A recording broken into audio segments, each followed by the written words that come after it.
I'll admit it. I'm lonely. I recently moved to a new state where I don't know many people, and as an autopsy technician, my workplace isn't exactly ideal for meeting people. That's why I decided to try online dating. I signed up for just about every site I could find, with little to no luck. The woman only wanted me to view their webcams, or only wanted a free meal, or they flat out weren't my type. Sure, I went spelunking a few times, but never with any real results. So imagine my delight when I opened my email to find that I had been selected to be a contestant on a dating show.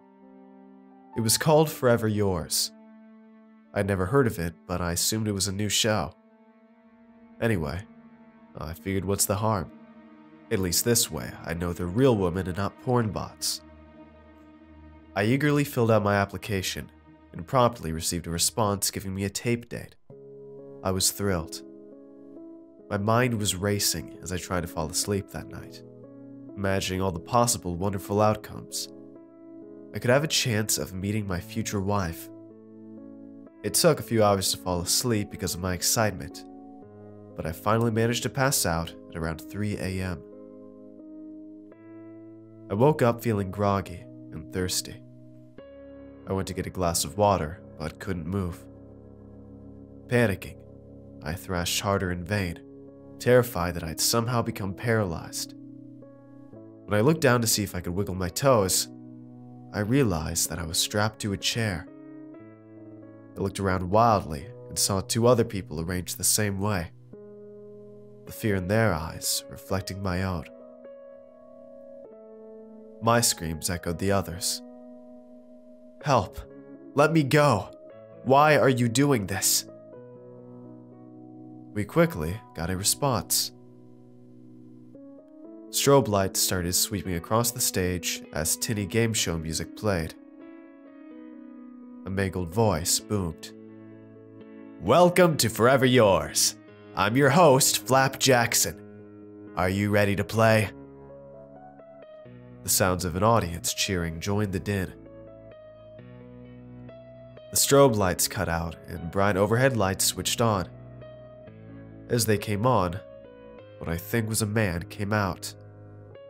He was bald in the center of his scalp, with greasy blonde shoulder-length hair coming down on either side. One of his eyes was dangling out of its sockets, and his lower jaw was missing, leaving his tongue flapping wildly about.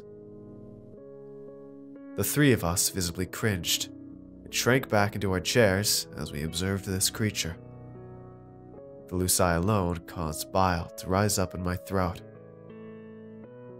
He strode across the stage until he was standing in front of us, offering what I assume was supposed to be a smile. That awful voice began to speak again. "Greetings, contestants. We are so happy to have you here with us today. Let's go over the rules briefly. Our beautiful bachelorette will ask you a series of questions, and one of you lucky men will win her heart. Now, let's introduce this lovely lady."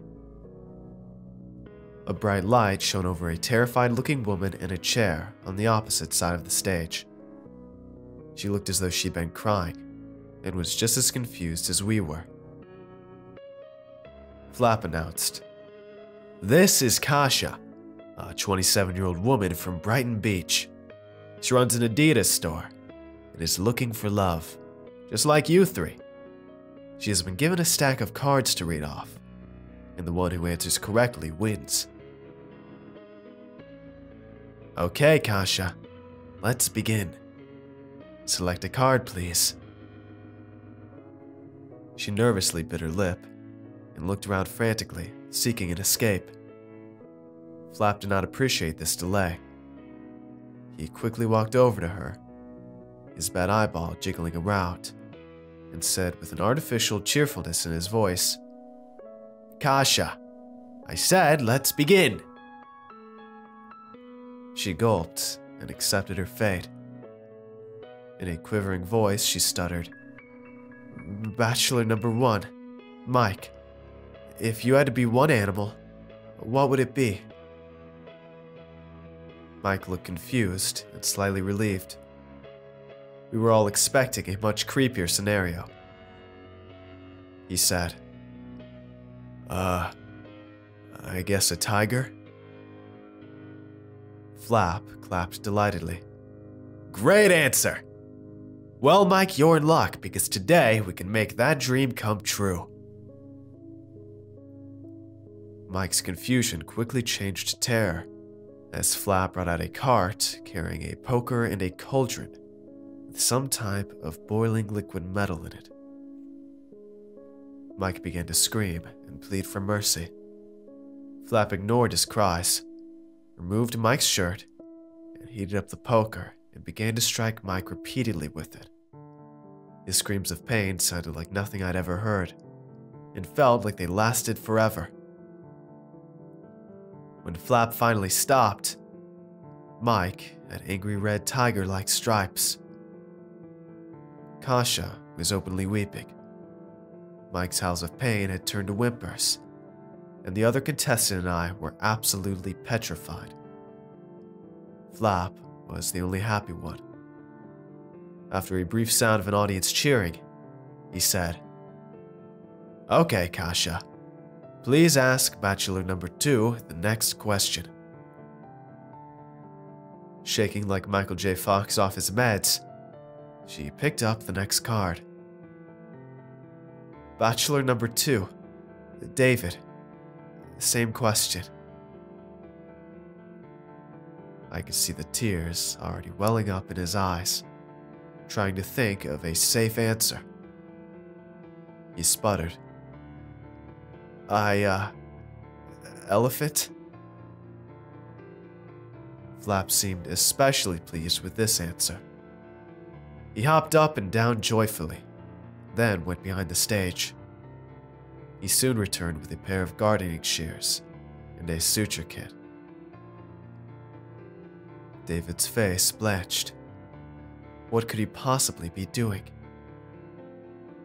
Whatever he had hoped would happen did not. Flap bounced over to David and undid his pants. He neatly snipped off David's member, giggling as he screamed and wailed. I couldn't help but stare at the blood spurting out of his hacked-off stump. I'd never seen that much blood before in my life. Flap began to stitch David's severed organ onto his nose, simulating a trunk. The blood loss was turning him a sick gray color, which added to the elephant theme, and looked on the verge of passing out. I was next. My heart was pounding out of my chest. Flap bellowed. All right, Kasha. You know what to do. Looking at me with pity in her eyes, she picked up the last card. Bachelor number 3, Julian. Same question. I could feel the blood draining out of my face as my brain frantically tried to come up with an answer that wouldn't maim me. I thought about it longer than the other two, to the point of the silence being awkward. Then it hit me. The right answer. I smiled. A human, I said. Suddenly, upbeat music blared and confetti rained down on me. Flap cheered. Congratulations, Julian. You win. Time to collect your beautiful prize. I heard a metallic click as my shackles opened. I arose and walked stiffly over to Kasha, with Flap close behind me. She and I were so terrorized, we couldn't even look at each other. But there was also a sense of relief. We'd won. It was over. Flap announced, Congratulations again, Julian. You have won our lovely bachelorette's heart. I tried to smile weakly. But before I could fake the appropriate expression, Flap suddenly lunged at Kasha and drove a knife into her chest. Shock came over her face as Flap proceeded to gouge out her heart. Once he was done, he handed it to me and exclaimed, "Enjoy your prize. Don't forget to tune in next week for a brand new episode of Forever Yours." A door opened behind him. As I walked toward it, heart still pounding, I felt more dejected than ever. I still didn't have a date.